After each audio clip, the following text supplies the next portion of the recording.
Mom, I have a few requests for you now that I've moved away. 1, my room.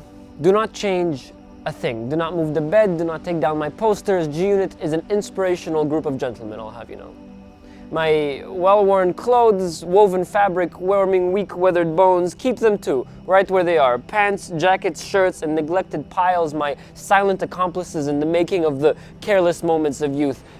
Do not buy a new desk, do not repaint the walls, do not rid my shelf of unread Spanish textbooks. Let me rid myself of the Steinbecks and the Gatsbys. Do not read my self-directed instructions on how to get some being to think I'm worth loving like there is some secret sauce. Do not lead yourself to trash handwritten notes hidden in desks that start with 1 and end with figure out what music she likes and buy all of it.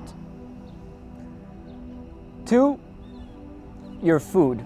Do not change a thing. If the gods cooked schnitzel, you'd see them huddled over your recipe, deciphering your chicken scratch, maybe adding mashed potatoes, chicken soup peppered with parsley in your devotion. I know you say this is not how time works, but it is precisely your soup that was prescribed to ancient Roman soldiers. For what heart or bones or spirit broken can its warmth not mend? And yes, you're alone now, but as petite as your appetite, don't you dare tell me it's too much effort or ask who's there to cook for. I refuse to believe a Saturday will pass without knife slicing tomatoes, burnt, cut, but somehow still delicate fingers twisting open jars that others would ask their man to open, spices and warmth spreading themselves onto the air, surrounding your tedium, your hard work, your love for the food, for me.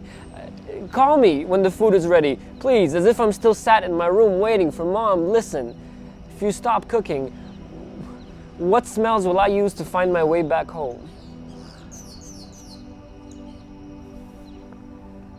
3, you, Mom, do not change a thing. When the years begin to dig their trenches alongside your eyes or in the depth of your brow as if in preparation for the ultimate battle, do not let them. Nationalize their shovels, imprison them with no trial. Be ruthless, Mom, you might just have to learn how.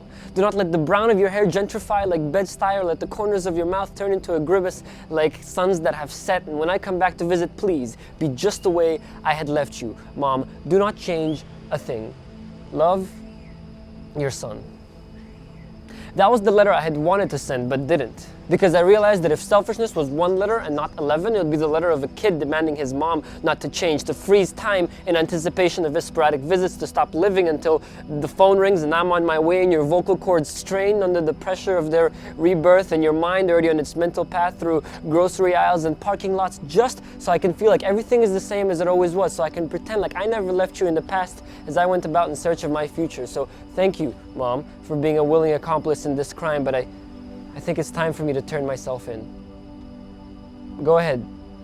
Throw out my notebooks. Rid yourself of your pots and your pans. Let your veins emerge from their shyness. Let gravity gently tug at the folds of your eyelids. Let age find its home in the fibers of your body as long as your heart it doesn't touch. And know this. Even if you stop cooking schnitzel, I'll always find my way back home.